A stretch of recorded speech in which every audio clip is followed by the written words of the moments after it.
How some men became rulers. Choosing leaders or rulers by voting is something that has become common during the last 50 years or so. How did men become rulers in the past? Some of the Rajas were probably chosen by the Jana, the people. But, around 3000 years ago, we find some changes taking place in the ways in which Rajas were chosen. Some men now became recognized as Rajas by performing very big sacrifices. The Ashwamedha or horse sacrifice was one such ritual. A horse was let loose to wander freely and it was guarded by the Raja's men. If the horse wandered into the kingdoms of other Rajas and they stopped it, they had to fight. If they allowed the horse to pass, it meant that they accepted that the Raja who wanted to perform the sacrifice was stronger than them. These Rajas were then invited to the sacrifice, which was performed by specially trained priests, who were rewarded with gifts. The Raja who organized the sacrifice was recognized as being very powerful, and all those who came brought gifts for him. The Raja was a central figure in these rituals. He often had a special seat, a throne or a tiger skin. His charioteer, who was his companion in the battlefield and witnessed his exploits, chanted tales of his glory. His relatives, especially his wives and sons, had to perform a variety of minor rituals. The other Rajas were simply spectators who had to sit and watch the performance of the sacrifice. Priests performed the rituals including the sprinkling of sacred water on the king. The ordinary people, the Vish or Vashya, also brought gifts.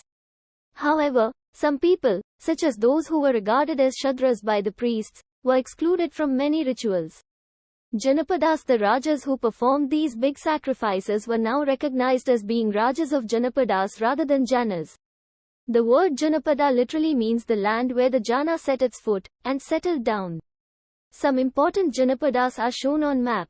Archaeologists have excavated a number of settlements in these Janapadas, such as Puranakila in Delhi, Hastinapura near Meerut, and Atranjikhera, near Etah. The last two are in Uttar Pradesh. They found that people lived in huts, and kept cattle as well as other animals. They also grew a variety of crops like rice, wheat, barley, pulses, sugarcane, sesame and mustard. They made earthen pots. Some of these were grey in color, others were red. One special type of pottery found at these sites is known as painted greyware. As is obvious from the name, these grey pots had painted designs, usually simple lines and geometric patterns. Mahajanapadas about 2500 years ago, some Janapadas became more important than others, and were known as Mahajanapadas. Some of these are shown on map. Most Mahajanapadas had a capital city, many of these were fortified. This means that huge walls of wood, brick or stone were built around them. Forts were probably built because people were afraid of attacks from other kings and needed protection.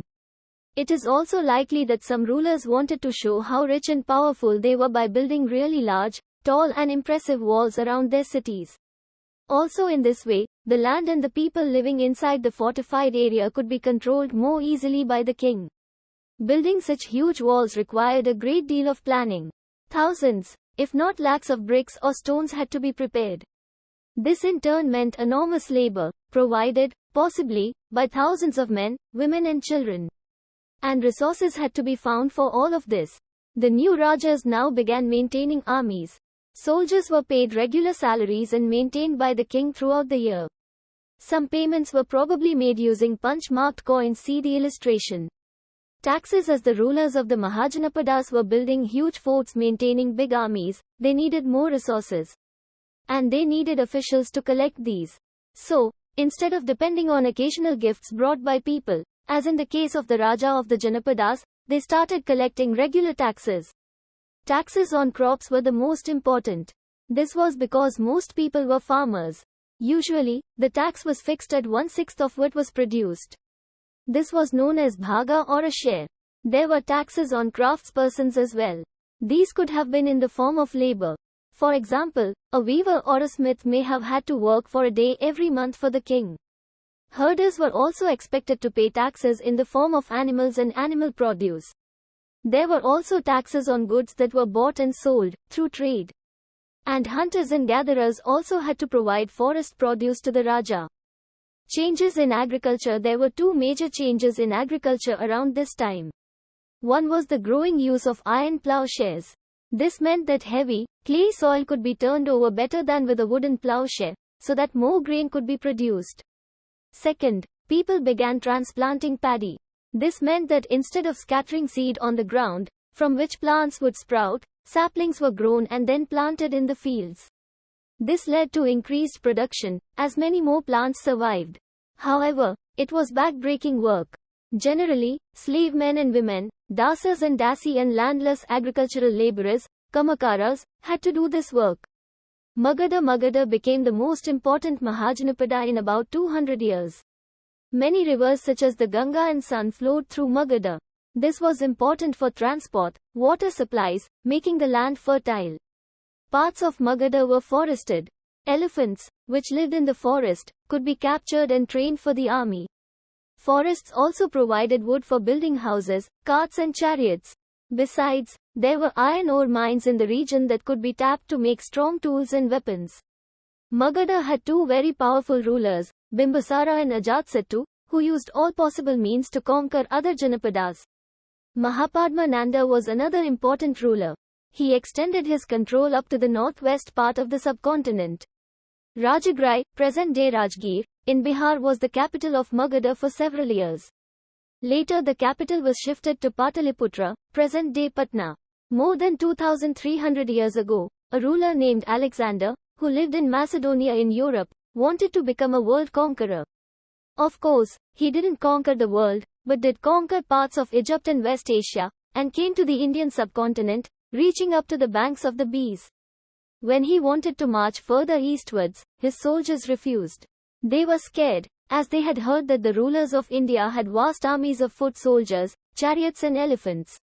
Vajji. While Magadha became a powerful kingdom, Vajji, with its capital at Vaishali, Bihar, was under a different form of government, known as Gana or Sangha. In a Gana or a Sangha there were not one, but many rulers. Sometimes, even when thousands of men ruled together, each one was known as a Raja. These Rajas performed rituals together. They also met in assemblies, and decided what had to be done and how, through discussion and debate. For example, if they were attacked by an enemy, they met to discuss what should be done to meet the threat. However, women, dasas and kamakaras could not participate in these assemblies. Both the Buddha and Mahavira belonged to Ganas or Sanghas. Some of the most vivid descriptions of life in the Sanghas can be found in Buddhist books. Rajas of powerful kingdoms tried to conquer the Sanghas. Nevertheless, these lasted for a very long time, till about 1,500 years ago, when the last of the Ganas or Sanghas were conquered by the Gupta rulers.